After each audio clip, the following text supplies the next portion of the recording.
Hey y'all.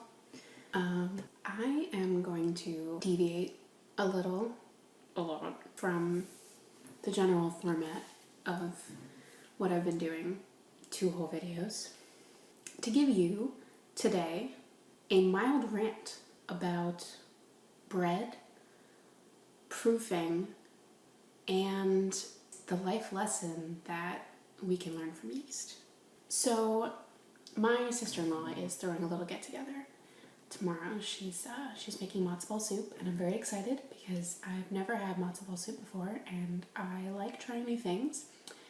And she's a good cook, and my taste buds are excited. But seeing as how it's a party, and we were encouraged by our lovely hostess to bring things, I thought, since it's been a while since I made bread, that I would try to make challah bread. If I'm mispronouncing that, I'm sorry. I can't pronounce things. I'm not very smart. We made, or attempted to make, challah when I was in culinary school. It was, you know those jokes people tell about how many so-and-sos does it take to screw in a light bulb? Well, how many pastry chefs do you think it takes to braid challah? Because it's a lot. Too many. We wasted 2 hours trying to figure out how to braid the stupid bread when all we had to do was braid it like a normal braid, and it was fine. Good times. But anyway, most breads are not actually that complicated in the ingredients / mixing procedure. The difficulty in bread baking comes in the kneading and in the proofing. Now, kneading dough develops the gluten, and you need that gluten for the bread to maintain its proper shape when it's rising and when it's being baked. But you don't want too much gluten because that will also ruin the bread. So you need to have enough, but not too much. Now, proofing, similarly, there's no hard and fast rule to be able to tell when something is proofed enough, when it has risen enough that it will be baked properly. But you can pick it up after time. You can see, okay, now I know from experience that needs 5 more minutes, or okay, this is ready by how it jiggles, by how it feels when I tap it. I had a bread baking master chef who could just look. That needs 30 more seconds. Witchcraft. Minor head cold. So proofing is the time that the dough is given to ferment. Bread doughs need yeast.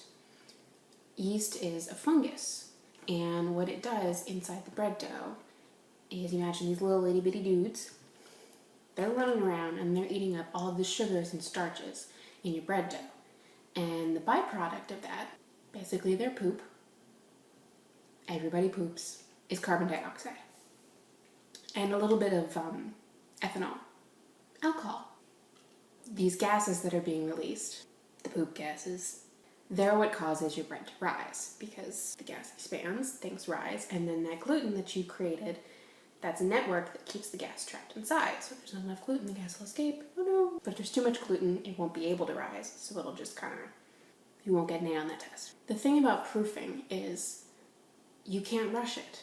You just can't. There is absolutely nothing that you can do to force that yeast to do its job faster. It will do it at the pace it wants and no faster. If you try to rush it, if you try to up the heat to make those reactions go faster, you're going to ruin your bread. If the bread is not ready to be baked, it's not ready. So here's the thing. That same lesson applies to your life. Thinking that you've taken the wrong path, that maybe you've wasted your life, that you've squandered your chances, that things have fallen apart, or that you are a waste or a failure, that there's no point, that there's no hope. You are dough. You've got all of your ingredients. You're all mixed together, but you're not done proofing. You aren't ready yet. And you can't compare yourself to other people because different breads need different proofing times and temperatures. Do you think that croissants proof the same temperature and the same time and in the same way as a baguette or brioche or challah or ciabatta? Because they don't. And even the same exact recipe mixed the same way on different days might need different proofing times based on how hot it is outside, how cold it is. Maybe it's more humid. Maybe Venus is in retrograde, or the moon is doing some freaky, weird moon thing. So you can't look at other people around you, even if they're in incredibly similar life situations, and think, well, they're ready, they're done proofing, because that doesn't matter. What matters is you, okay? And you are not done proofing yet. So if you start getting down on yourself or feeling that you're just never going to get a handle on it, you're never going to get things right, just remember, you're still proofing. You will get there. You just have to be patient with yourself and keep working at it. Keep fighting, keep rising, keep munching on that sugar and that starch and pooping out that carbon dioxide. Okay, this part of the metaphor is a little bit of a stretch. But the point is, you will get there. I promise. And when you do, if you'll pardon the painfully belabored edible theme, it's gonna be delicious. Love you.